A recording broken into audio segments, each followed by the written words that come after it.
नमस्कार, सुप्रभात। आज हम एक ऐसी चर्चा आपको शुरू करने जा रहे हैं जिस पर आपको चिंता होगी, चिंतन होगा, दर्द होगा, अफसोस होगा और शायद उस पर कुछ करने का विचार करेंगे। सिरोही हाउसिंग बोर्ड का गठन या हाउसिंग बोर्ड कॉलोनी बनी थी 30 साल पहले। 30 साल पहले हाउसिंग बोर्ड सोसाइटी ने बहुत अच्छा सोचा कि उसने इस छोटे से हाउसिंग बोर्ड में 8 पार्क दिए ताकि यहाँ अच्छा सा लॉन डेवलप हो, यहाँ अच्छी सी फुलवारी हो, अच्छा सा ट्रैक हो, अच्छे से पेड़ पौधे हों और लोग इस लॉन का आनंद लें। लेकिन 30 साल हो गए, 3 दशक, एक पीढ़ी गुजर जाती है 30 साल में। उस 30 साल में हमने कुछ भी बदलाव नहीं देखा। ये पार्क वैसे कुछ भाग्यशाली है ऐसे लोगों के कारण जिन्होंने अपने बलबूते पर किनारे किनारे कुछ पेड़ लगाए, उनको बड़ा किया। लेकिन सरदर्दी ये है कि ये जो बीच में कचरा होता है, इसका कोई उपाय दिखाई नहीं दे रहा। होना ये चाहिए, पहला तो ये होना चाहिए कि नगर परिषद ऐसे पार्कों को डेवलप करे या मोहल्ला कमेटी इस तरह के पार्कों को डेवलप करे। लेकिन जब 30 साल में कुछ नहीं हुआ तो आप आशा छोड़ दीजिए कि अगले 100 साल में भी इन पार्कों को हम गांधी पार्क जैसा बना पाएंगे। अब भूल जाइए इस बात को, क्योंकि हम किसी पार्टी के ऊपर भी दोष नहीं दे रहे। यहाँ कई बार बोर्ड बदले, कई बार विधायक बदले, कई बार सभापति बदले, लेकिन बदला नहीं तो ये पार्कों की दुर्गति का दृश्य। मैं आज आपको 7 पार्क बताऊंगा राजेंद्र नगर का। मैं बात की शुरुआत वहाँ से करता हूँ क्योंकि गांधी सिरोही के शहर के नंदनवन में हमने प्लांटेशन किया था, जिसको हमने वृक्ष कुंज की उपमा दी। देखिए, ये पार्क में अगर हम 20, 30, 40 पौधे लगा देते हैं, क्योंकि लॉन तो आप डेवलप नहीं कर पाएंगे। मुझे नहीं लगता कि आने वाले समय में इन पार्कों में कोई लॉन, फुलवारी, कोई अच्छे देश विदेशी पौधे लग पाएंगे। तो काश हम, देखिए मैं सामने एक पीपल देख रहा हूँ जो देव वृक्ष है, और देव वृक्ष पीपल की लोग पूजा करते हैं, वहाँ हम देख सकते हैं। तो हम ऐसा, देखिए ये हम विचार छोड़ रहे हैं सिरोही के ऊपर, सिरोही के लिए हम एक विचार छोड़ रहे हैं। मैं आपको 60 पार्कों को दिखा के आप चिंतन जरूर करें कि इन पार्कों को अगले 30-40 साल तक ऐसे ही बर्बाद होने दें या इनको कुछ विकसित करें। मैं अगले पार्क में आपको ले चलता हूँ। हाउसिंग बोर्ड का पार्क नंबर 2, इसके हालात भी लगभग वैसे ही हैं। कुछ महान व्यक्तियों ने किनारे किनारे कुछ पेड़ लगाए। ये देख लीजिए, ये कचरा पात्र हो गए हैं। और ये मैं आपको बार बार इस बात को कहूँगा कि खाली जगह पर आपको कचरा ही मिलेगा या फिर कचरे वाली घास मिलेगी। ये यहाँ भी वही हो सकता है जो हमने उस पार्क में चर्चा की थी। हम वृक्ष लगा दें, और देखिए यहाँ अगर हमने इतने वृक्ष लगा दिए भरपूर मात्रा में, तो आपका शहर की हरियाली का परसेंटेज बढ़ेगा। देखिए, पार्क होते ही इसलिए हैं कि उनको हरा भरा रखा जाए। ये हम देख सकते हैं, टंकी भी बनी है। देखिए, कुछ विकास के कार्य होंगे, लेकिन हरियाली के नाम पे अगर आपको वृक्ष प्रेमी हैं तो आप इन वृक्षों का श्रृंगार, इन पार्कों का श्रृंगार वृक्षों से कीजिए। मैं आपको अगले पार्क पर ले चलता हूँ। सिरोही हाउसिंग बोर्ड का पार्क नंबर 3 को भी देख लीजिए साहब। लगभग वही स्थिति। कुछ समझदार लोगों ने किनारे किनारे पेड़ लगाए हैं, लेकिन हम ये मान सकते हैं साहब कि ये इसको एक वृक्ष कुंज का रूप दें। अब समय आ गया है कि हमको बड़ी संख्या में वृक्षारोपण करना पड़ेगा। हमको बड़ी संख्या में शहरों में वृक्षारोपण करना पड़ेगा, क्योंकि ऑक्सीजन की ज़रूरत हर जगह है। इन पार्कों में भगवान की दया से लगभग 4 दीवारी है, और जहाँ चार दीवारी नहीं है वहाँ तारबंदी करके टेम्परेरी काम चलाया जा सकता है। मिट्टी अच्छी है और यहाँ हम सघन वृक्षारोपण करें, उसमें ट्रैक बन सकता है। इसके बहुत अच्छे अच्छे आर्किटेक्ट काम कर रहे हैं, लेकिन हमको अगर सच में पर्यावरण की चिंता है ना, तो हमको इनमें सघन वृक्षारोपण की ज़रूरत है।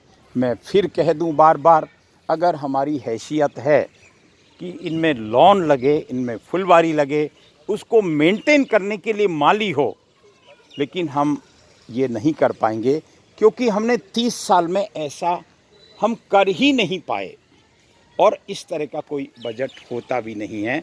हमको ये कांटों का जंगल नहीं चाहिए, हमको यहाँ नीम नारायण चाहिए, हमको देव रूपी पीपल चाहिए, हमको उबरा चाहिए, जिनसे हमारी पीढ़ियों को, हमारी पक्षियों को इसका लाभ मिले। ये सिरोही हाउसिंग बोर्ड का चौथा पार्क है। कुछ समझदार लोगों ने यहाँ भी प्लांटेशन किया है किनारे किनारे, लेकिन अंदर वही स्थिति है। ये भले ही छोटा पार्क है, यहाँ हम चार दीवारी जगह जगह से टूटी हुई भी देख रहे हैं, लेकिन यहाँ भी आप वही कर सकते हैं जो दूसरे पार्कों में करना है। तो आप देख सकते हैं यहाँ सबसे बड़ी बात है कि इन पार्कों में अपनापन नहीं है। इन पार्कों से अपनापन हमको रखना पड़ेगा, और जिस दिन हम इन पार्कों से अपनापन रखने लग जाएंगे उस दिन आपको आनंद आ जाएगा। आपको मैं अगले पार्क में ले चलता हूँ। ये चौथा नंबर का पार्क है। ये हाउसिंग बोर्ड सिरोही का 5वां पार्क। यहाँ कुछ ठीक दिख रहा है क्योंकि बच्चे इन पार्कों का आनंद ले रहे हैं, लेकिन बच्चे किन परिस्थिति में आनंद ले रहे हैं ये हम देख सकते हैं। यहाँ हम ये अंग्रेजी बबूल का कांटा दिख रहा है, लेकिन किसी को फुर्सत नहीं है कि इस कांटे को निकाल दे। और ये इसका कारण सिर्फ एक ही है कि इन पार्कों से अपनापन नहीं है साहब, इन पार्कों से अपनापन नहीं है। इसका हम एक ये देख रहे हैं, यहाँ किसी सज्जन ने देव रूपी पीपल लगाया है। बहुत बहुत धन्यवाद है उसको। उसने एक ऐसा पुण्य का कार्य किया है जिसकी आने वाले पीढ़ियाँ उसको धन्यवाद देगी, क्योंकि ये पीपल की महिमा में शास्त्र भरे पड़े हैं। मैं अगले पार्क में आपको ले चलता हूँ। आप देख सकते हैं कि इन पार्कों की, आपके पार्कों की स्थिति आखिर है कैसी। हम 7वें पार्क में पहुँचे हैं, हाउसिंग बोर्ड का 7वां पार्क। लेकिन यहाँ एक बहुत शुभ दर्शन हमको हो रहे हैं। यहाँ किसी देव पुरुष ने देव वृक्ष बरगद लगाया है, उसको धन्यवाद है। यहाँ शिव का वास है और शिव का वास से कोई भी नेगेटिव एनर्जी आपकी मोहल्ले में नहीं फटक सकती साहब। मैं इस पार्क को भी आपको दिखा दूँ। ये पार्क भी रो रहा होगा, सच में रो रहा होगा। और इस पार्क को बनाते समय कभी नहीं सोचा होगा हाउसिंग बोर्ड सोसाइटी ने कि 30 साल के बाद भी इस पार्क के ये हालात रहेंगे। मुझे लगता है इस बारे में भी सिरोही को कुछ सोचना चाहिए। वो लोग साधुवाद है जिन्होंने कुछ साहस किया है, कुछ पेड़ लगाए हैं, लेकिन आपको अब करना पड़ेगा साहब। हमने बहुत इंतज़ार कर लिया, 30 साल इंतज़ार किया। हम सिरोही को ग्रीन सिरोही नाम देते हैं, क्लीन सिरोही नाम देते हैं, लेकिन ग्रीन और क्लीन सिरोही इस तरह से कभी नहीं हो सकता। हम वृक्ष कहाँ लगाएं? इन पार्कों में लगाएं साहब। हाउसिंग बोर्ड के 8वें पार्क को भी देख लीजिए आप। सच में देख लीजिए कि क्या हमने, हाउसिंग बोर्ड सोसाइटी ने इस हाल के लिए ये जगह छोड़ी थी। सच में इनसे हमारा लगाव क्यों नहीं है?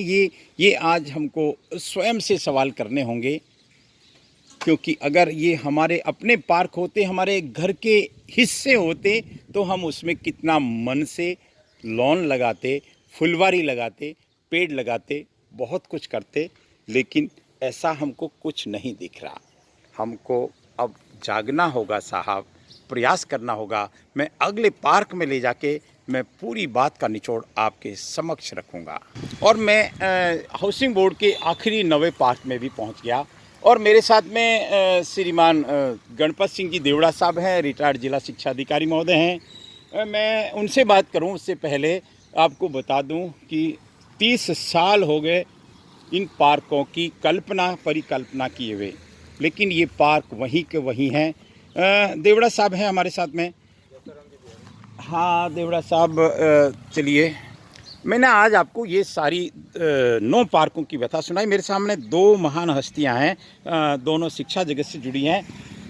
जशाराम जी सर, आपको मैं प्रणाम करता हूं। पहले तो आप बताओ कि आपने भी सोचा होगा कि 30 साल बाद इन पार्कों का यही हाल रहेगा, ये टूटा फूटा अंग्रेजी बबूल कचरा वचरा और इनकी सफाई और कचरा पात्र, ऐसा तो आपने भी नहीं सोचा होगा। हमने तो ये सोचा था कि भाई हाउसिंग बोर्ड अच्छा डेवलप करेगी, अच्छी तरह से करेगी, पूरा हाँ। स्कूल भी पास में है तो बच्चों को खेलने के लिए भी सारी 30 साल हो गए साहब, कई सरकारें बदली, कई विधायक बदले, कई सभापति आए, तो अब आपको क्या लगता है सर, आपको क्या देवड़ा साहब, आपने भी ये सोचा था? इन पार्कों में अभी तो यही हो सकता है कि अच्छे से वृक्ष, लेकिन हमने 30 साल गंवाए साहब, इसका दुख है। बीत गया काल, उसके लिए उसको चलो छोड़ो, लेकिन अब इस साल ये संकल्प क्या ले सकते हैं सर? प्रेजेंट गवर्नमेंट में यही कर सकते हैं कि अभी जो वृक्षारोपण है, एक इसमें लगभग ज़्यादा से ज़्यादा 25-30 वृक्ष लग सकते हैं। लगा दो उनको, बड़े वृक्ष जो बड़ी साइज के हैं उनको लगा दें, लगा दो। 3 साल मेहनत कर लो और आनंद लो जीवन भर, ताकि उनकी सुरक्षा का भी इतना दायित्व नहीं, और पेड़ बढ़ जाएंगे